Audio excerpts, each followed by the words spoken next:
my little presentation today focuses specifically on Israel-Palestine, including, of course, Gaza, with a focus not on the entire situation because that would take a long time to go through, but the focus is specifically on children, the effects of the occupation on children, the violence and abuse they experience living under occupation in the West Bank as well as in Gaza and Israel itself.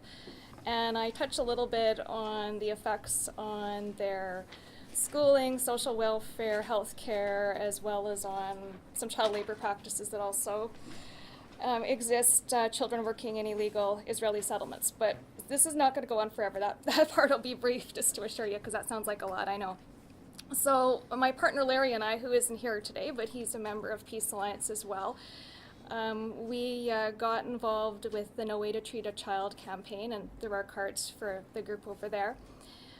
This was started by Defense for Children International. They are in the US, so there's a program in the US, but we're also doing it here in Canada. Brad Parker from DCI Palestine, the US portion, came to talk to us here in Winnipeg about how we could get more involved, and part of the program does involve visiting your MPs. So in Canada we visit MPs, in the US you visit your representative, I guess your state representative, just to bring the issue of abuse of children living in the occupation, specifically by the Israeli military, to their attention. So we did meet with our MP for St. Charles, Dougie Olson, last December. And just to touch on that as well, Independent Jewish Voices is a supporter of this campaign, and we did visit our MP with the representative from Independent Jewish Voices, Harold Schuster.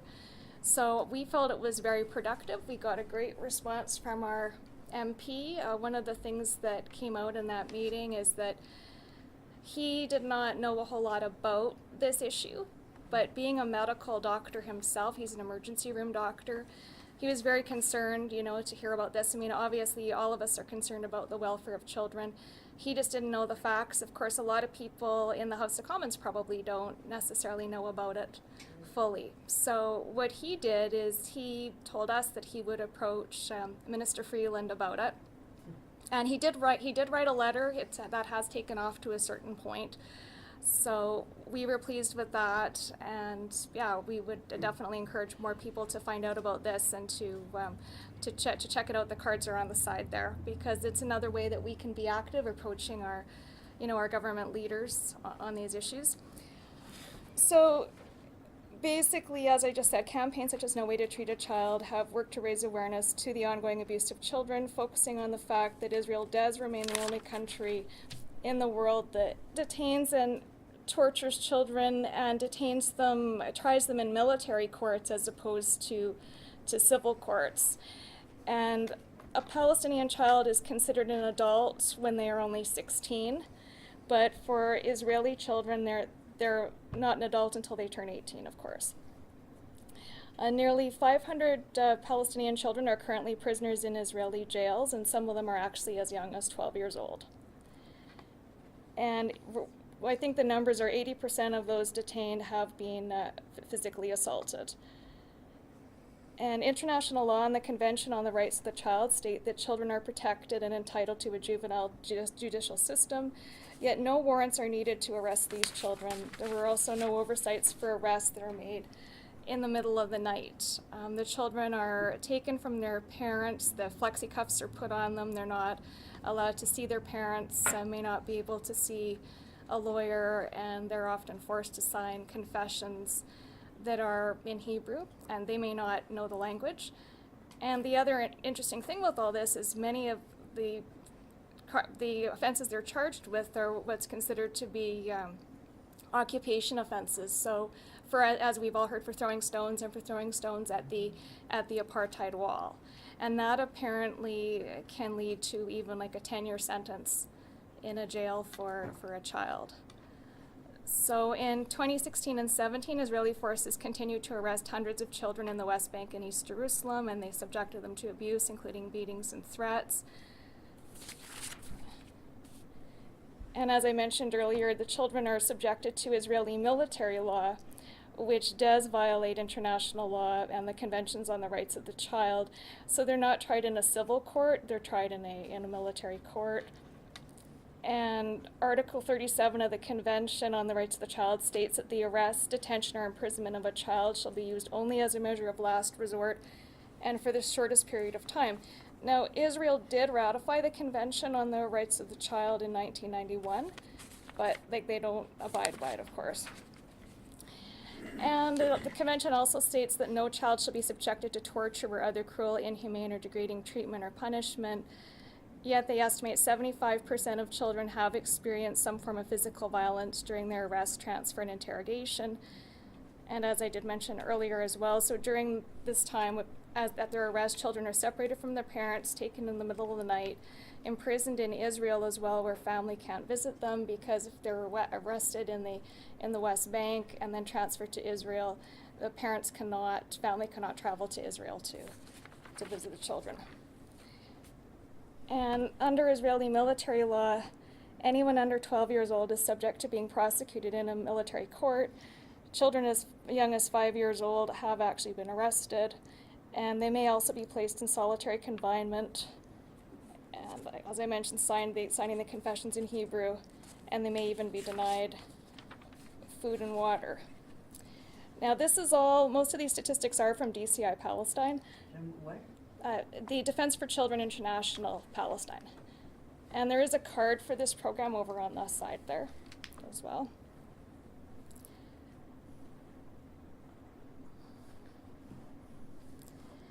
And of the 137 children that Israel detained and prosecuted under Israeli military courts in 2017, 26 of them had been held in solitary confinement, some for as long as 23 days.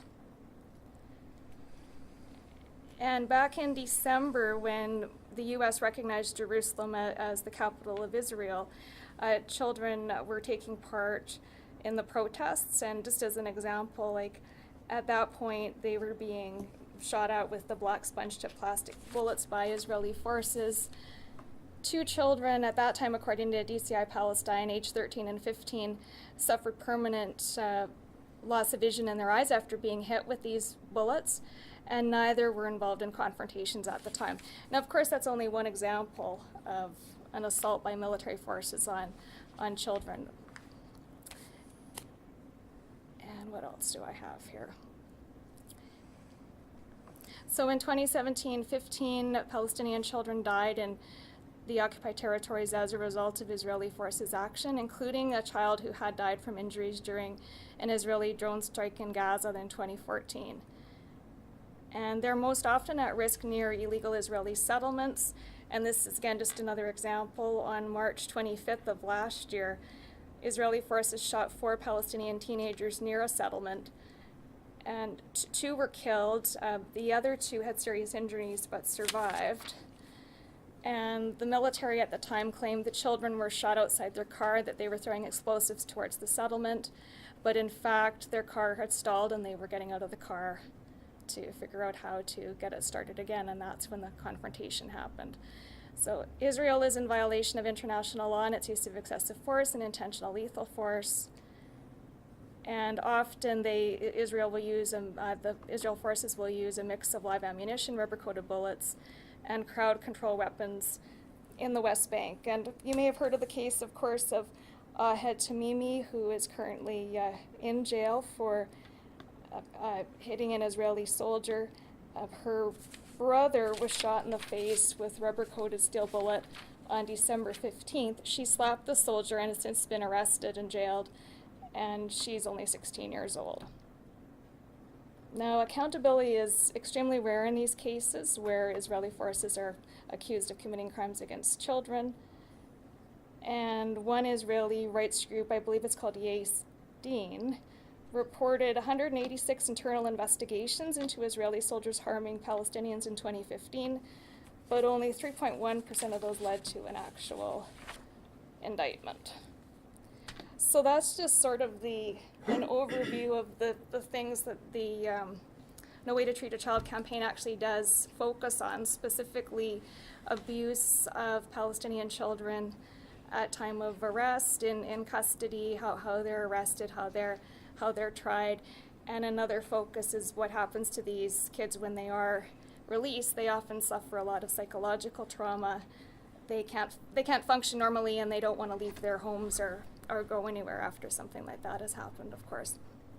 And then just to touch on a couple other things I mentioned. So currently in Gaza, where Israel did kill 550 children in 2014 during the 51-day war, 68% of those children were under 12. And just recently, as everyone knows, since March 30th, with the move to the border for the Great March of Return, 3 children under 18 have been killed in confrontations with Israeli forces.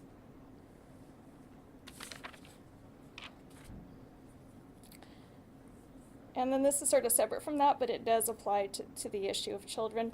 So as I mentioned earlier, just some of the social issues. So things like, especially in Gaza, electricity shortages, lack of clean water in medical facilities make children especially vulnerable, as they're not able to leave Gaza for medical care. You need a permit to leave, like they cannot go to the West Bank for care. And you can get these medical permits, but it's very difficult.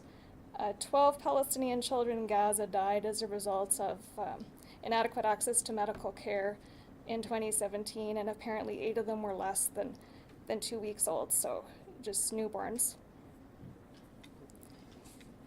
And they're facing, a terrible situation around water and sanitation standards.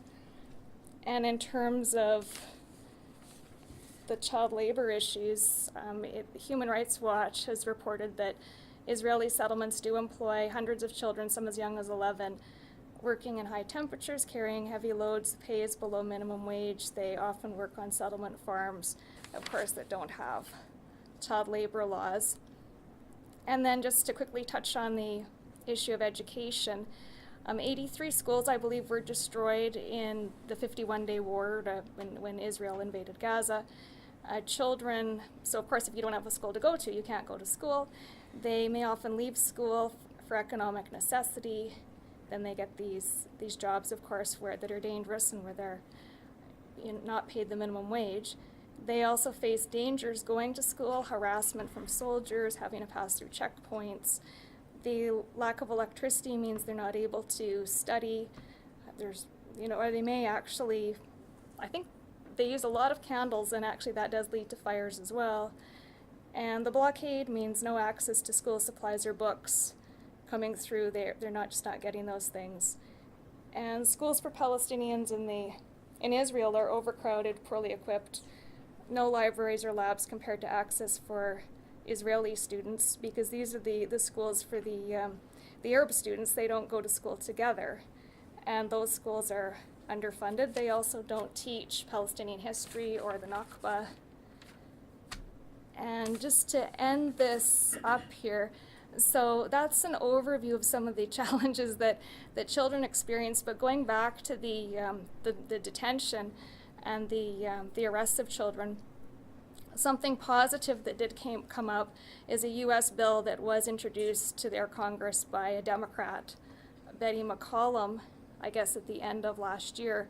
And it's called Promoting Human Rights by Ending Israeli Military Detention of Palestinian Children Act.